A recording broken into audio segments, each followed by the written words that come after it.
இன்றைய வேத பாட நிகழ்ச்சியில் நாம் தொடர்ந்து நெகேமியா நடபடி புத்தகத்தில் இருக்கிற 12 வாசல்களை குறித்து தியானித்துக் கொண்டு வருகிறோம்.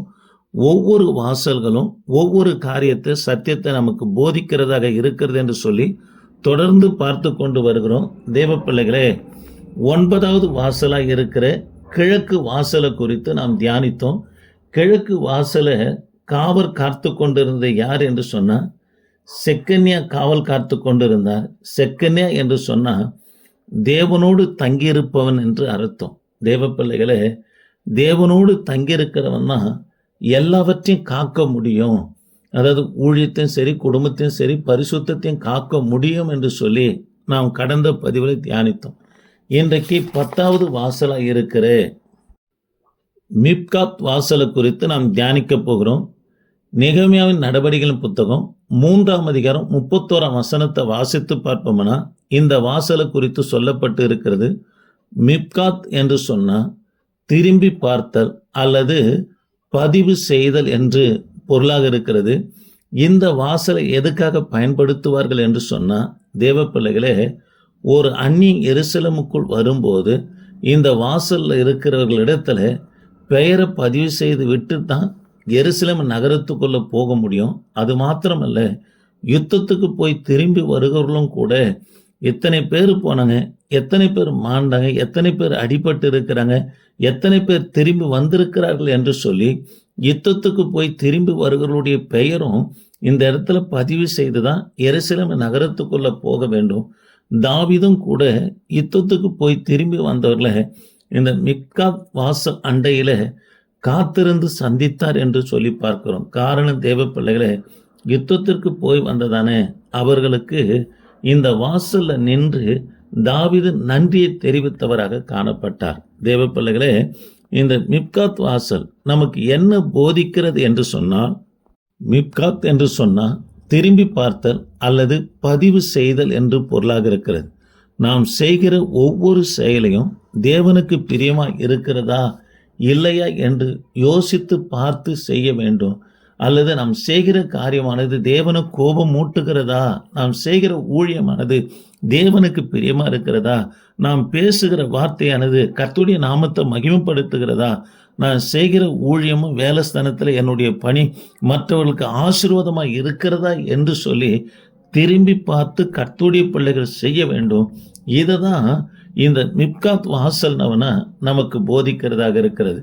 1 கொரிந்தியர் 5ஆம் அதிகாரம் 10ஆம் வசனத்துல சரீரத்தில் அவனவன் செய்த நன்மைக்காவது தீமைக்காவது தக்க பலனை அடையும்படிக்கு நாம் எல்லாரும் கிறிஸ்துவின் நியாயஸ்தானத்திற்கு முன்பதாக வெளிப்பட வேண்டும் என்று அப்போஸ்தலனாகிய பவுல் சொல்லுகிறார். கிறிஸ்துவின் நியாயஸ்தானத்துக்கு முன்பதாக இது விசுவாசிகள் மட்டும் காணப்படுவாங்க.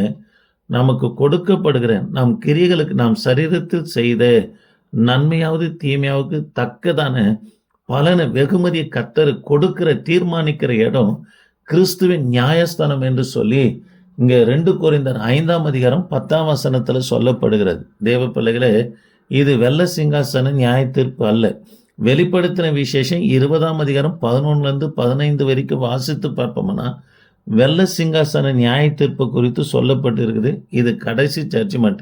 அதுக்கு போனால் நேரம் ஆகிடும். தேவ பிள்ளைகளே, ஆகவே இந்த வாசல் என்ன நமக்கு போதிக்கிறது என்று சொன்னால், ஒவ்வொரு நாளும் நாம் செய்கிறத நாம் திரும்பி பார்க்கணுங்க.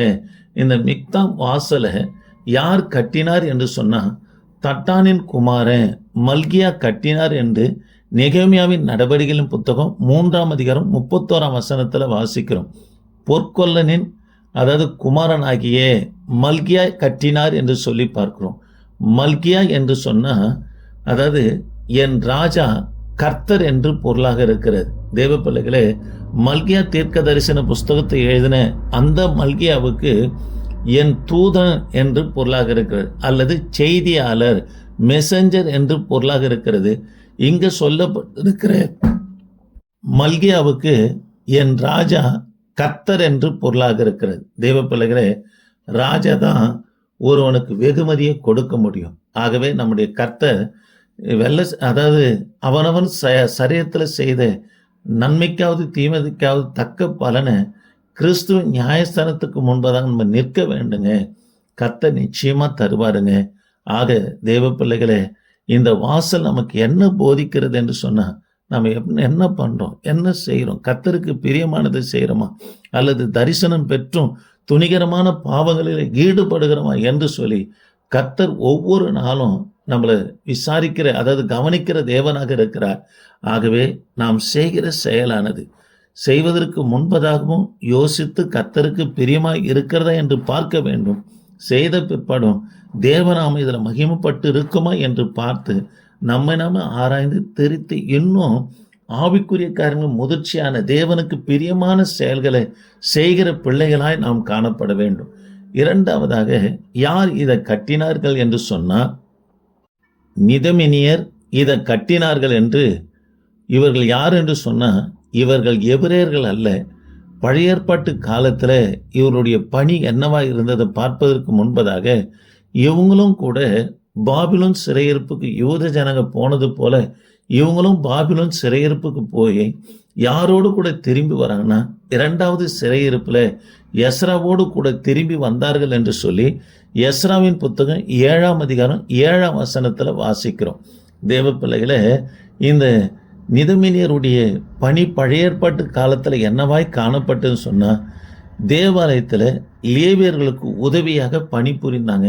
தேவாலயத்தை சுத்தம் செய்வது, தேவாலயத்துக்கு தண்ணீர் கொண்டு வருவது, பலிபீடத்திற்கு தேவையான விறகுகளை கொண்டு வருகிற வேலைகள் எல்லாம் இவங்க செய்தாங்க.